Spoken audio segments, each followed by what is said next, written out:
Hello everyone, आज हम बात करेंगे क्लास 10th में चैप्टर नंबर 10 की चैप्टर नंबर 4 की, जो जिसका नाम है कार्बन एट्स कंपाउंड। इसमें भी हम फर्स्ट ऑफ ऑल पहले हम बात करेंगे डिस्कशन जो मोस्ट इंपॉर्टेंट एक टॉपिक है, जो पूरी 10th क्लास का बेस मजबूत करने के लिए बिल्कुल इंपॉर्टेंट चीज़ है। मैं उसके बारे में आपसे डिस्कस करने जा रहा हूँ, जिसमें हमारा मेनली है नोमेनक्लेचर, मतलब कि नामकरण। हम कैसे किसी भी केमिकल्स या कंपाउंड्स का नोमेनक्लेचर करते हैं, ठीक है, कैसे हम उसका नामकरण करते हैं। क्लियर यहाँ तक? किसी को भी प्रॉब्लम है? चलिए, नामकरण करने से पहले फर्स्ट ऑफ ऑल आपको पता होना चाहिए कंडीशंस क्या है। कंडीशंस के अकॉर्डिंग बात करी जाए अगर, तो सबसे पहली कंडीशन है कि आपको पता होना चाहिए कि कैसे नामकरण करते हैं।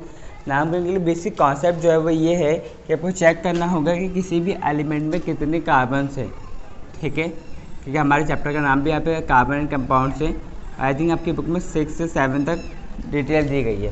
बात करते हैं, जो अगर यहाँ पे कार्बन की संख्या 1 होगी तो उसको बोलेंगे यहाँ पे मैथ, ओके। 2 होगी तो मैथ के बाद एथ, 3 होगी बेटा मैथ एथ प्रॉप, आपको ये लर्न होना ज़रूरी है। 4th होगी तो मैथ एथ प्रॉप ब्यूट, 5th में बेटा पैंट, 6 में हैक्स, सेप्ट, ऑक्ट, 9 बेटा नन और 10 में डैक, ठीक है। आपकी बुक में आई थिंक 8 तक ही दिया गया है, बट आपके यहाँ तक 6 तक ही दिया गया है आपको, बट मैंने यहाँ तक बता दिया, काफ़ी है। बट आपके जो आई थिंक एग्जाम्स में 8 क्लास में आता है वो 8 ही तक आता है, 10th क्लास में आता है वो 8 ही तक आता है, उसके बाद का नहीं आते हैं।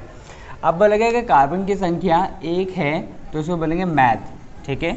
मैं बोला केवल मैथ बोला, मैं मेथेन नहीं बोला। आपकी बुक में आई थिंक मेथेन लिखा गया है, यस, आपकी बुक में मेथेन लिखा गया है, अभी भी हम इसे भी मेथेन ही बोलेंगे। चलो भाई, सबके आगे एन लगा लो, क्योंकि जो कंडीशंस बुक में है उसके अकॉर्डिंग ही अभी हम डिस्कस करते हैं, बाद में आपको पूरी डिटेल लेके चलेंगे। मैं डिटेल लेके चल रहा साथ में, सब में एन लग जाएगा, ठीक है। अभी एन की बड़ी लंबी कहानी है, वो भी अभी कोशिश करूँगा कि आपको साथ के साथ क्लियर हो जाए, ठीक है। चलिए आगे बढ़े। देखिए, अभी आपको बताया मैंने कि जो कार्बन की संख्या है वो 1 है, तो आप उसको 1 लिखेंगे। इट मीन्स कि कार्बन की संख्या कितनी है यहाँ पे 1, तो मैं लिख दे कार्बन 1 है। चलो भाई, ख़त्म बात कहानी। चलो आगे बढ़े। अगर आप देखोगे यहाँ पे कि कार्बन जो एक एलिमेंट है, ये कितने एलिमेंट्स को ले या इलेक्ट्रॉन्स को ले या दे सकता है, तो हमने पढ़ा है कि कार्बन जो 4 को ले या दे सकता है। तो मोस्ट ऑफ द केस में कार्बन क्या चाहेगा, हर कोई ये चाहता है कि उसकी नीड्स फुलफिल हो जाए। तो कार्बन की नीड्स क्या है कि उसको 4 चाहिए, तो कार्बन क्या करेगा, 4 लेगा। चलो, तो कार्बन 4 किससे लेगा, कौन होगा भाई उसको देने लायक? तो कार्बन को ईजिली देने वाला होता है हाइड्रोजन। अब हाइड्रोजन क्यों देने वाला है? क्योंकि देखो, कार्बन के पास ये कैपेबिलिटी है कि वो 4 दे भी सकता है और 4 ले भी सकता है, ठीक है। अब इस केस में क्या हुआ कि इन दोनों में शेयरिंग वाला बॉन्ड बना, कार्बन एक उसको दिया और हाइड्रोजन एक उससे लिया, आपस में लेन देन दोनों ने बराबर बराबर केस में कर लिया है, इसलिए ये हो गया। इट मीन्स कि अगर कोई आपको केमिकल फार्मूला, यहाँ पे आप इसका फार्मूला लिखोगे तो आपको क्या बनेगा, CH4, राइट। इट मीन्स यहाँ पे ये है कि अगर कोई फार्मूला है, कोई कंपाउंड है, इसका फार्मूला ये CH4 है, उसका नाम क्या होगा, मीथेन। इट मीन्स कि मीथेन का फार्मूला क्या होता है, CH4। का स्ट्रक्चर कैसा दिखेगा, कुछ इस तरीके से। वहीं पर अगर इथेन की बात करी जाए, इथेन में बताया कार्बन की संख्या कितनी होगी, 2 होगी। तो अगेन हम यहाँ पे कार्बन की संख्या कितनी कर लें, 2 कर लें। हमें पता था कि एक कार्बन आपस में 4 इलेक्ट्रॉन्स के बाद शेयर करेगा, तो 4 कैसे रहेगा, इसको याद करें, 1 2 3 4, ये कर चुका है इसके साथ। ये लीजिए हाइड्रोजन हाइड्रोजन हाइड्रोजन, और इसकी भी फिर ये करेगा 3 के साथ, हो गया ना, 1 2 3 1 2 4, सब बराबर हो गए। इस बात को ध्यान रखना कि आपके बराबर होनी चाहिए, बराबर नहीं होगा तो गड़बड़ हो जाएगा। अब इसके फॉर्मूले की अगर बात करी जाए, कितना आएगा, C2 1 2 3 1 2 3, तो S6।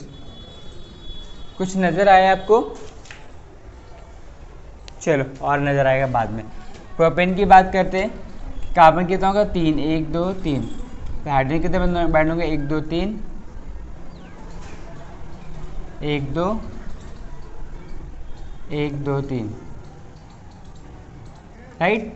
अब देखिए यहाँ पे कितना फॉर्मूला हो जाएगा, C3H कितना हो जाएगा, 2 4 6 एंड 2 इधर से 8। देखिए जैसे जैसे कार्बन की संख्या एक बढ़ती जा रही है, हाइड्रोजन संख्या डबल होती जा रही है। दिखाई दे रहा है, कार्बन एक था, हाइड्रोजन 4, कार्बन 2 हुआ, हाइड्रोजन 6, एक बढ़ गया तो यहाँ पे 2 बढ़ गया, फिर कार्बन 3 हुआ, एक बढ़ा, फिर यहाँ पे 2 बढ़ गया।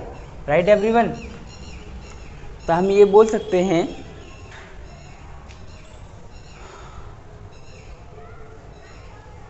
चलो अभी मत बोलो, इतनी बात क्लियर हो गई सभी लोगों की। 3 तक बड़ा बनाना बता दिया, आगे बढ़ते थोड़ा सा, ज़्यादा ये स्पेस हो गए, आगे बढ़ते। तो हम के फार्मूला यहाँ पे लिख लेते हैं, जैसे कि क्या था, CH4 C2H6 C3H8। ब्यूट की बात करें, 4 कार्बन, ऐसे डैश लगाने का मीन्स भी यहाँ पे बेटा हाइड्रोजन मतलब बाइंड है, मैं लिख नहीं रहा बार बार। हमारे पास हाइड्रोजन कितना, कार्बन कितना हो जाएगा, C4H10, क्लियर। इस तरह ये आ जाएगा C5H12, C6H14, C7H16, C8H18, C9H20, C10H22, clear. कोई दिक्कत।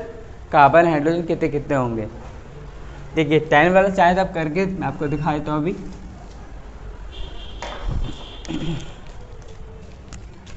एक, 2, 3, 4, 5, 6, 7, 2, 4, 6, 7, 8, 9, 10 हो गया। 2, 4, 6, 8, 10। अगेन रिपीट, मैं लिख लेता हूँ, 1, 2, 3, 4, 5, 6, 7, 8, 9, 10। लिखने में ज़्यादा फायदा है, ठीक है। आपको लिखना पड़ेगा बाद में भी, फ्यूचर में भी जरूरत पड़ेगी। चलिए गिनिए, मैंने आपको बताया था ना, डैश मतलब हमारा क्या होता है, हाइड्रोजन यहाँ पे बाइंड है, मगर आप ऐसा एग्जाम टाइम में नहीं करेंगे, आप ऐसा एग्जाम टाइम में नहीं करेंगे, ठीक है। चलो आपको यहाँ पे एग्जाम टाइम में हाइड्रोजन शो करना पड़ेगा, मैं अभी बस समझाने के लिए बात कर रहा हूँ। देखिए तो हमें दिखाई दे रहा है कि 10 तो ये कार्बन हो गया, तो 10 × 2 20 प्लस कॉर्नर में 1 1 22 हो गया, ठीक है। तो आपको ये याद होना चाहिए। अगर कोई ऐसा कंपाउंड जिसमें कार्बन की संख्या 10 है, हाइड्रोजन की संख्या 22 है, तो उस कंपाउंड का नाम क्या हो जाएगा, डेकेन, डेकएन, ओके। डेक मतलब 10, क्लियर। यहाँ तक बात क्लियर होगी सभी लोगों की। चलिए बेटा आपके लिए बहुत मोस्ट इम्पॉर्टेंट है कि आप इसको याद करो, अगर ये याद नहीं होता है तो बहुत ज़्यादा प्रॉब्लम होने वाली है। चीज़ों को समझो, नहीं तो जैसे 1 कार्बन मतलब मैथ होता है, 2 कार्बन मतलब ऐथ होता है, 3 कार्बन मतलब प्रॉप होता है, या फिर साइंस में हम 3 को प्रॉप कहते हैं, ठीक है, 4 को ब्यूट कहते हैं, 5 को पैंट कहते हैं, 6 को हेक्स कहते हैं, राइट। आपने ज़िंदगी में पढ़ा है शेप, एक ही शेप होता है, पढ़ा होगा मैथ्स में। और आपने एक और चीज़ पढ़ा है कि इस शेप का नाम हेक्सागन होता है, राइट। मगर कभी सोचा है कि शेप का हेक्सागन क्यों होता है, ऐसा इसलिए क्योंकि इसकी साइड्स गिनो, कितनी साइड्स है, 1 2 3 4 5 6, 6 साइड्स होते हैं, इसलिए हमें हेक्सागन कहते हैं। ये चीज़ आपको पता होगी। अब आगे बात करते हैं कि जैसे कि आपने स्टार्टिंग में देखा था कि जब मैंने यहाँ पे कॉर्नर में लिखा था मैथ एट प्रॉब्लम, तो मैंने एन नहीं लिखा था, मगर आपकी बुक में एन लिखा हुआ था, ठीक है। ऐसा इसलिए कि मैं बताना चाहता हूँ कि एन मैंने क्यों नहीं लिखा, ठीक है। चलिए कई बार आपको पढ़ने को मिलेगा प्रोप एन,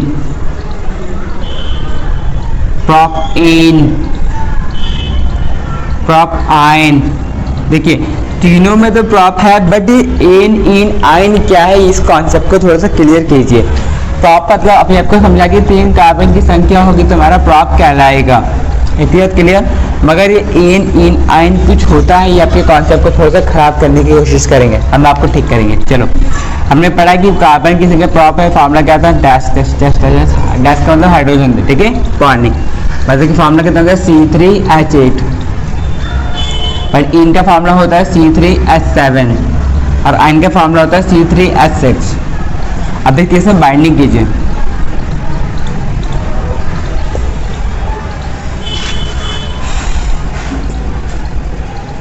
देखो ध्यान से देखिए, क्या हमारा ये कार्बन पूरा बैलेंस है? नहीं, हमारा कार्बन बैलेंस नहीं होगा। देखिए हमने पढ़ा था कि कार्बन को बैलेंस करने के लिए कितना चाहिए होता है? कार्बन आपस में 4 के लेन देन कर सकता है, और 4 के लेन देन हमेशा वो करता है मोस्ट ऑफ द केस में।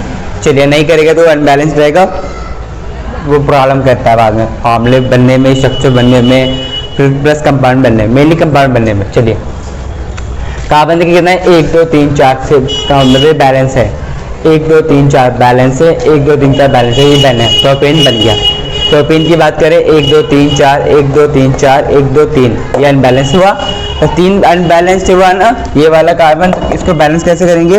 ये आपस में एक और शेयरिंग करेगा, कार्बन के साथ ही एक और शेयरिंग करेगा। हमने पढ़ा है 4 शेयरिंग कर सकते हैं कार्बन, तो 1 2 3 4 से 4 शेयरिंग कर लिया, 1 2 3 4, इसमें भी 4 शेयरिंग कर ली ना, बन गया। जब आगे बढ़ते हैं इसमें देखिए 1 2 3 4 1 2 3 4, इसको देखो 1 2, अब इसकी 2 की कमी है तो 2 लीजिए भाई, क्लियर। अब यही जो चीज़ है यही मैं आपको बताना चाहता हूँ कि जो आपको नज़र आ रहा है ना, यहाँ पे डबल बॉन्डिंग है, यहाँ पे सिंगल बॉन्डिंग है, यहाँ पे ट्रिपल बॉन्डिंग है, यही बॉन्डिंग शो कर रहा है। आइन मतलब ट्रिपल बॉन्ड, डबल बॉन्ड मतलब इन, एंड सिंगल बॉन्ड मतलब एन। कोई प्रॉब्लम यहाँ तक किसी को? उम्मीद है आप लोगों को इतनी चीज़ें यहाँ पे समझ आई होगी, क्लियर। इसी तरीके से आप किसी भी कंपाउंड का ले सकते हो, मैथ का भी ले सकते हो, प्रॉप का भी ले सकते हो, ब्यूट का भी, हेक्स का भी, ऑप्ट का भी, किसी का भी ले सकते हो। बट ध्यान है कि जब कभी एन इन आयन लग जाए, इट मीन्स कि जस्ट एन में सिंगल बॉन्ड, इन में डबल बॉन्ड, आयन में ट्रिपल बॉन्ड, क्लियर। और यहाँ पे हाइड्रोजन की संख्या एक एक घट गई, 8 7 6। चलिए गिने 1 2 3 4 5 6 6, ठीक है। चलो आगे थोड़ा सा और कॉन्सेप्ट करते हैं। अभी जो आपको बताइए एन इन आयन वाली कहानी बेटा पेज नंबर 68 पे है। अब नेक्स्ट एक थोड़ी सी कहानी स्टार्ट करते हैं पेज नंबर 66 से, ठीक है। 66 पे कहानी क्या आएगी? कुछ फंक्शनल ग्रुप्स हैं। क्या होगा अगर हमारे इन्हीं के साथ फंक्शनल ग्रुप बाइंड हो जाएगा, क्या होगा, ठीक है। तो जैसे एक बेटा फंक्शनल ग्रुप में कुछ टेबल्स हैं, जैसे कि Cl Br, जिसे हम हेलो ग्रुप्स कहते हैं, और इसे हम क्लोरो कहते हैं, क्लोरो या ब्रोमो, राइट।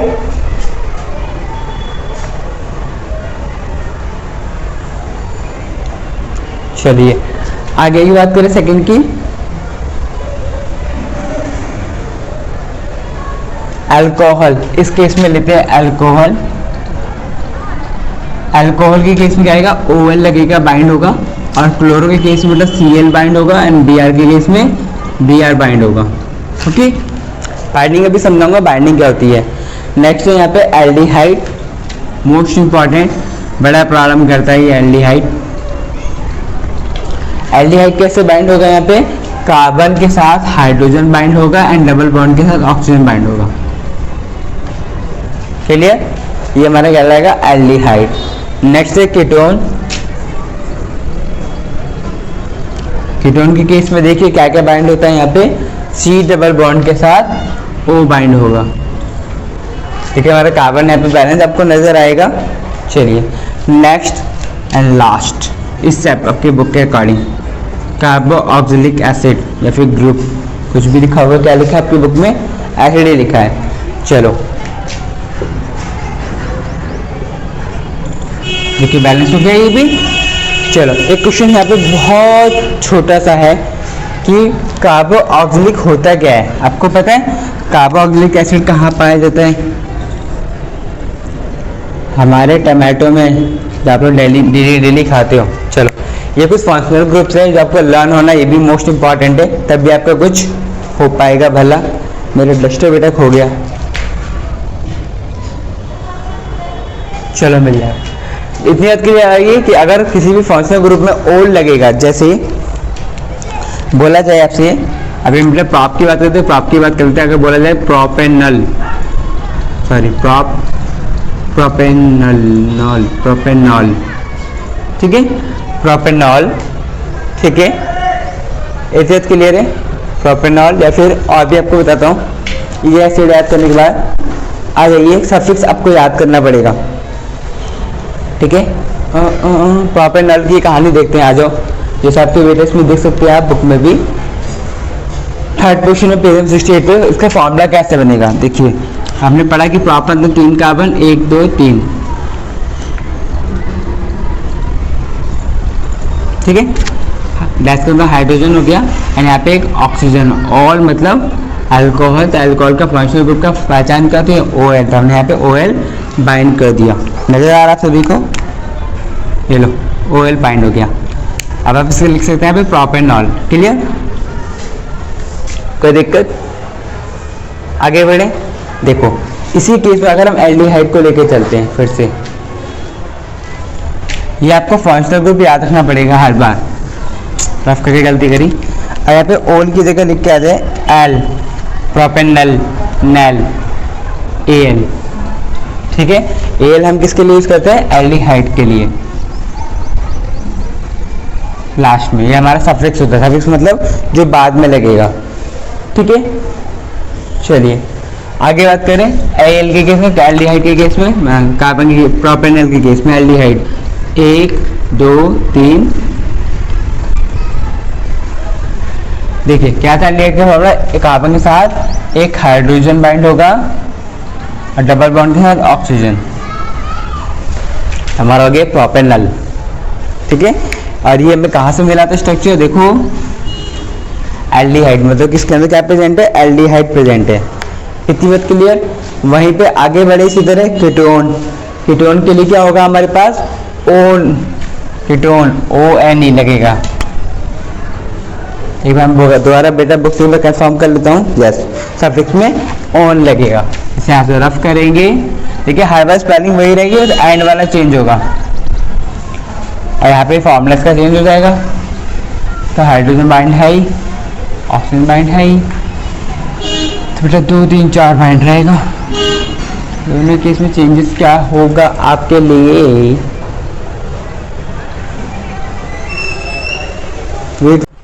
चलिए आगे बात करते हैं। मैं आपको कीटोन के बारे में बता रहा था। कीटोन के केस में देखिए क्या होता है, ONE1 लगता है लास्ट में। जैसे यहाँ पे बात करते हैं, मान लीजिए आपको मिला प्रोपेन 1, ठीक है। इस केस में हमें पता है कि प्रॉपर था कार्बन की संख्या 3 होगी और कीटोन में क्या था C डबल बॉन्ड O था, मतलब इसे यहाँ पे लगाएंगे, फिनिश, ठीक है। इस तरीके से हमें नजर आएगा। फॉर्मूले की बात करेंगे कि प्रोपेनॉन की तो क्या हो जाएगा C3H 1 2 3 1 2 3 6 and double bond O। बस इस तरीके से आप कुछ दिखा सकते हो, तो इसका आपका फार्मूला बनेगा और कुछ नहीं है।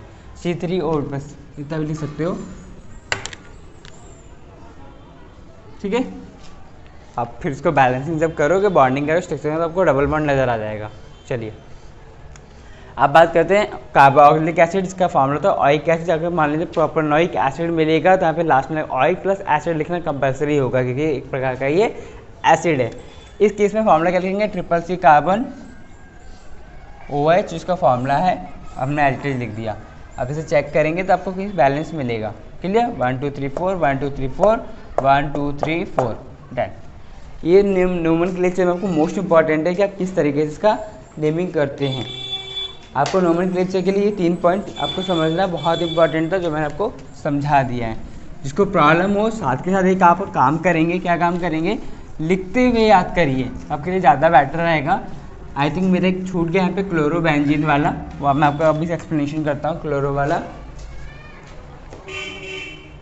देखिए, मान लीजिए आपको मिल जाए क्लोरोप्रोपेन लिखा हुआ, इसका आपको स्ट्रक्चर बनाने के लिए कहा जाए, फिर इसका फॉर्मूला पूछा जाए, तब क्या करेंगे, बोलेगा अगेन वही प्रोपेन 3 कार्बन लीजिए भाई, क्लोरो मतलब क्लोरीन, तो किसी एक जगह पे क्लोरीन बाइंड कर देंगे, बस फिनिश आपकी कहानी। कितना लिखेंगे, C3H7Cl। वहीं पे बोला जाएगा ब्रोमो, यहाँ से BCl हटा के Br लगा देंगे। अब इसका फॉर्मूला क्या हो जाएगा, C3H7Br। बस खत्म कहानी। ठीक है, आप सभी के लिए इतना ही अभी काम था। उम्मीद है आप सभी को समझ में आया होगा। और इसके लिए मोस्ट इम्पॉर्टेंट है कि आपकी बुक में जो 3 टेबल दिए गए हैं, पेज नंबर 64, 66, 68, ये आपको लर्न नहीं होगा तो बड़ी प्रॉब्लम होने वाली है आप सभी के लिए। मैं कोशिश करूँगा कि आपको ये पिक्चर अगर चाहिए तो मैं पिक्चर भी ऐड कर दूँगा इस वीडियो में। ओके, चलिए।